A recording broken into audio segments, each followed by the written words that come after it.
the limitations that are placed on you as an institutional trader are going to be very, very different to limitations that you place on yourself as a retail trader, knowing what's possible, talking to other traders and sharing information over the internet. Two traders, Darren and Walter, pull back the curtain on profitable trading systems, consistent money management, and profitable psychological triggers. Welcome to the Two Traders Podcast.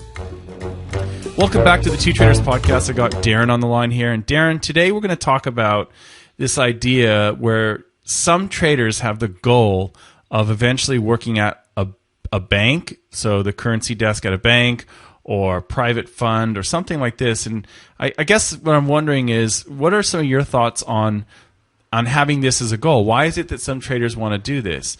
To me, it seems a little bit weird, but I'd like to get your thoughts on it. Yeah, it's not something that I've come across greatly with the traders that I've spoken to or work with. I suppose the appeal of it is a large salary and really there's no risk. I suppose it's kind of taken, to some extent, it might appear like it's taking some of the uncertainty away for you, because they're going to give you a salary and bonuses, and it probably feels like a shortcut to achieving your goals. But from what I gather, it's not a particularly good lifestyle, and most of the traders that I talk to tend to be more I suppose they might be a little bit more mature, and they're not necessarily just looking to get rich, but maybe looking for a better lifestyle. So it's not something I come across, but I suppose if really when we see these traders in the news, or we hear about them, generally they've got a couple of Ferraris and they're talking about their bonus. So I imagine those upsides are very appealing to a lot of traders.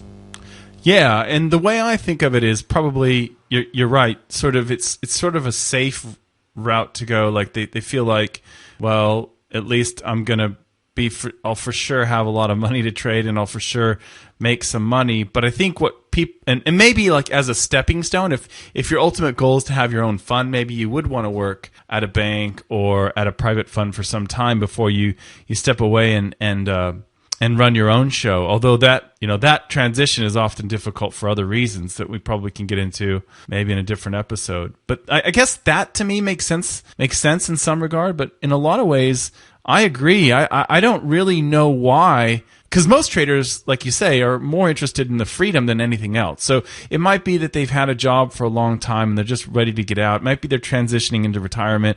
It might just be that they don't want to work for somebody, and they want to work for themselves, and they see this as a great balance between life and work, because they don't necessarily have to work that much, because you basically get paid per trade. You get paid for risking capital, and you don't get paid for sitting at a desk or talking on a phone or making so many sales or whatever. But there is one thing that I think people they miss out on, or they don't consider this, because I know a few traders who have jobs like these, and this is something that a lot of people don't really think of when they get into it, which is most of their salary, and you just touched on it, most of their salary is in the bonus. So if you're working at one of these private funds, or you're working at a currency desk, or really in a lot of the finance, depends, but in a lot of the finance, full stop, what you'll find is that you make a very small salary, and at the end of the year you get this huge bonus, which is basically what you're banking on. And I know a trader who just a few weeks ago found out that he's working at a hedge fund, and he found out that he wasn't going to get his bonus after the fund's performance last year. And so that can really hurt, because what that means is you might have to reconsider all of your expenses when you think about it. And he's had to do this now.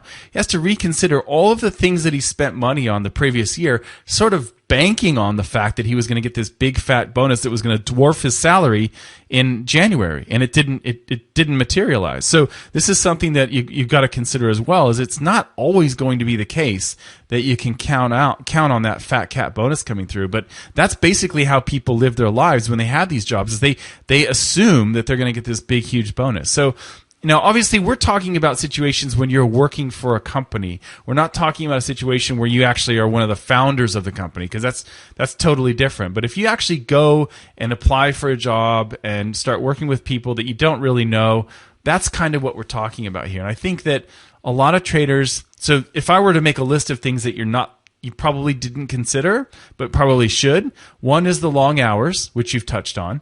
One is the fact that you're going to get most of your salary in bonus, and some years you're probably, occasionally not going to get that bonus. You'd like to think that it'll happen every year, but it most definitely won't. If not, if you stay there long enough. The other thing to consider is that you're in a very structured environment. If you're working at a bank or a fund, there's sort of these fail-safe tools and hurdles put in place so that you don't ruin the entire company, okay, as a trader. And those things, those things are often overlooked when traders transition to trading for themselves or starting their own fund. The fact that you have these fail-safe things in place and you have things like risk managers and people watching what you're doing. I don't know about you, but a lot of traders I speak to, they don't have that set up in their life. So what that means is they don't have these same advantages that bank traders have and fund traders have. So those are some of the things that you also have to think about, because just because you're a really good trader at the Bank of America doesn't mean you're going to be a really good trader at, Joe Blow Fund Incorporated, So that's something to consider. I wonder as well, Walter, how many of these traders actually enjoy their job, and whether they actually enjoy their life being a trader for a fund or a large institution, and that's kind of something that I think we quite often overlook in a lot of scenarios when there's a large amount of money involved, and the kind of money takes the focus. And then when you're actually in the situation, you realise that it's not the money that ultimately is going to get you where you originally intended to be. Which obviously, whenever we do anything work-wise, we're trying to improve our lives. But I think often the money becomes the main focus, and I think is a problem for retail traders as well, when we just start focusing on the money and the results rather than looking at the bigger picture and what we really want to achieve from trading. That can be sort of a bad mindset to get into. Yeah, absolutely. Yeah, and you. I mean, do you know any traders that that love their job and want to stay there till they retire, or are they just trying to make enough money so they can get out and do something else? Yeah, absolutely. I was speaking. You're reminding me. I was speaking to a woman about 2 weeks ago, and she said that her son was a trader, and he was a futures trader for a company and for a hedge fund, and he hated his job, and he ended up taking all the money that he got out of that when he left his job, and he went and opened up a bunch of like those cycling gyms, where they have spin class. So he and his friend, that's what they did. They took their money from their job and they went and opened up a bunch of cycling gyms because that was kind of his passion. So it was just kind of a stepping stone that he used because he absolutely hated it. And I think you really touched on something here, which is some of these guys, like, they've done studies on traders and they find things like, interestingly enough, that the best traders are literally sociopaths. So if you think about it, okay, you're in this high pressure environment, right? And I think that there aren't very many people that would disagree with that. But let's just assume you're in a at least a somewhat pressured environment. You're surrounded by sociopaths, or at least a few of them, and you may or may not get paid at the end of the year. I mean, that's a really difficult situation to be in, when you're in this sort of pressure cooker. And so, yeah, I just think there are some really good things. Like when you come in as a young person, they're gonna assign you a mentor, and they're gonna teach you the ropes, and they're gonna show you some things that you probably had no chance of learning in college, which is great. But at the same time, like you say, these guys might not love their lives. I knew some traders who were in Southern California, and they would fly to London just because they could, right? And blow wads of cash on, on booze and whatever else their vices were. And you can only imagine. And then they would come back. Like, they would do that on the weekend. They would just take a direct, and that was part of their way of sort of blowing off steam and I guess proving to themselves why it was so fun and so enjoyable to have this job at a hedge fund, because you could just blow off and go to London and spend thousands of dollars on your weekend and come back. And then when, people say, what did you do? You say, oh, I went to London and I partied for 48 hours or whatever. This kind of thing, I don't know. Is that really what your whole goal is in life, or is that just something that's sort of transitory and you don't really spend, that's not really what you're after in life? It's maybe just something that's kind of cool when you're young and you're kind of really excitable and you just want to go out and party, and this is kind of a tool to do that. Yeah, I think so. I think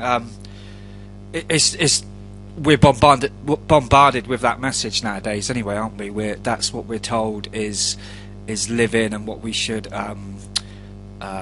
what we should be working towards. And obviously as we grow up, we realise that that isn't necessarily the whole truth.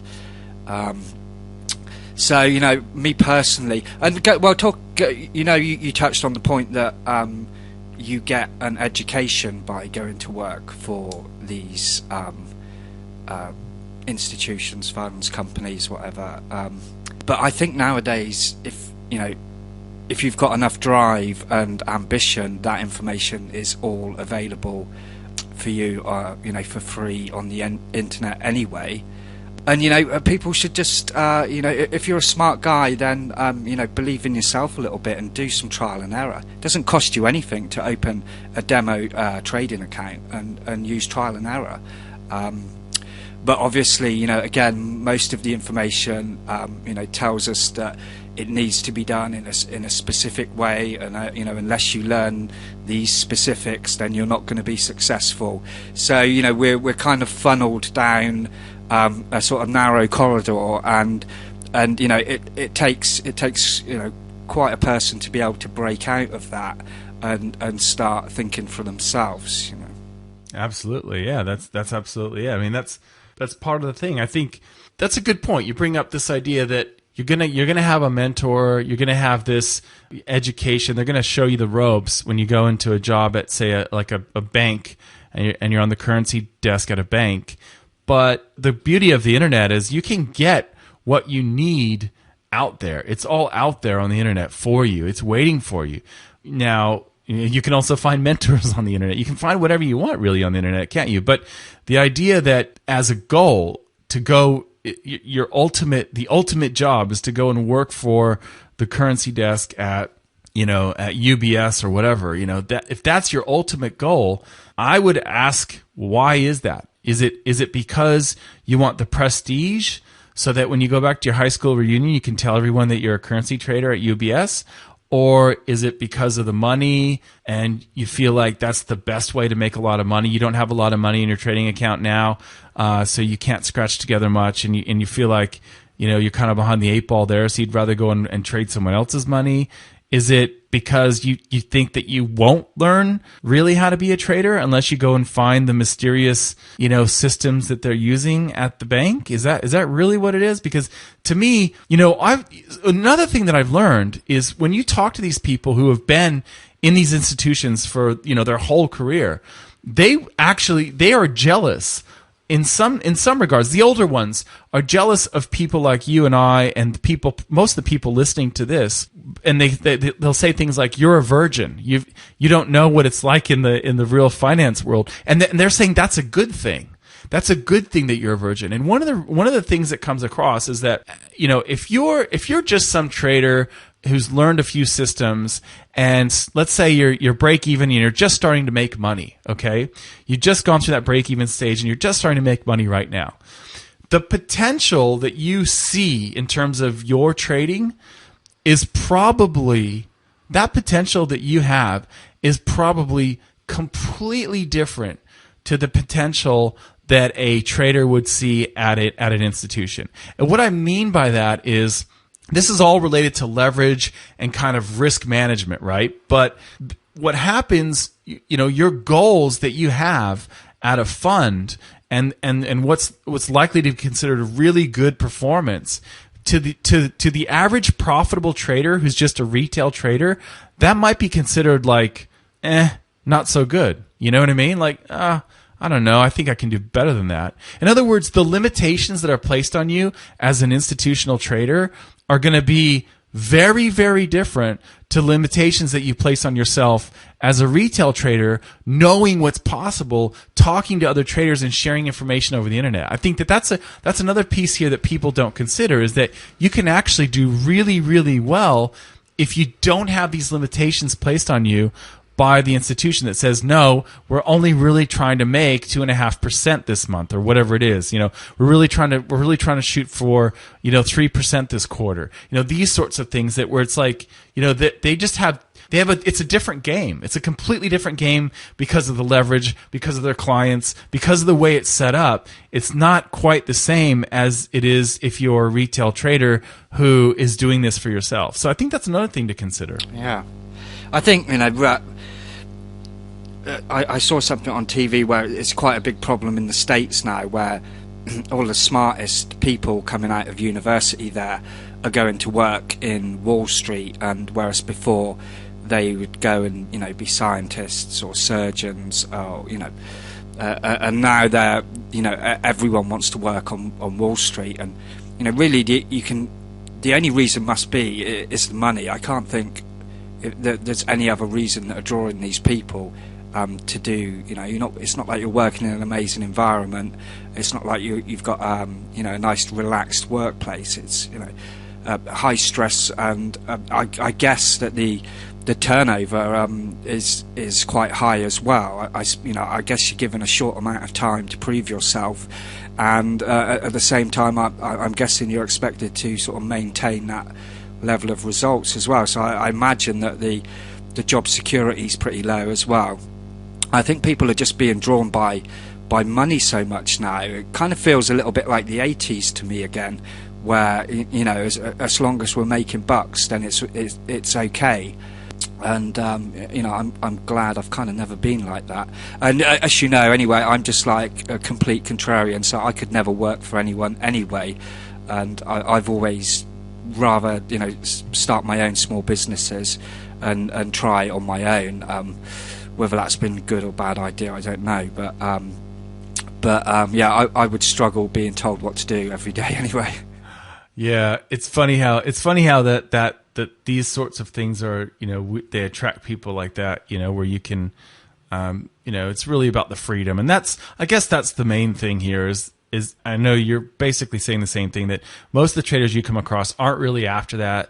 They're looking for the freedom. So it's a different world. They're looking for more time in their lives. They're looking for freedom. They're looking for the opportunity to make money based on the risks they take rather than the time that they punch in, at some cubicle or whatever, commuting to a job, and all that just sounds crazy to probably many of you listening. But I will say this, I've heard the same things that you're talking about, Darren, in terms of like the graduates are going in the US, getting sucked into Wall Street. So they're not trying to find a cure for cancer anymore. They're trying to figure out a way to make more money on the euro or the S&P 500 or whatever. And these physicists are getting sucked into building algos and stuff like that. And I'm sure that that's going on. But one of the things that really excites me about the current generation coming through is, they've also done studies where they talk about, which company is the most prestigious.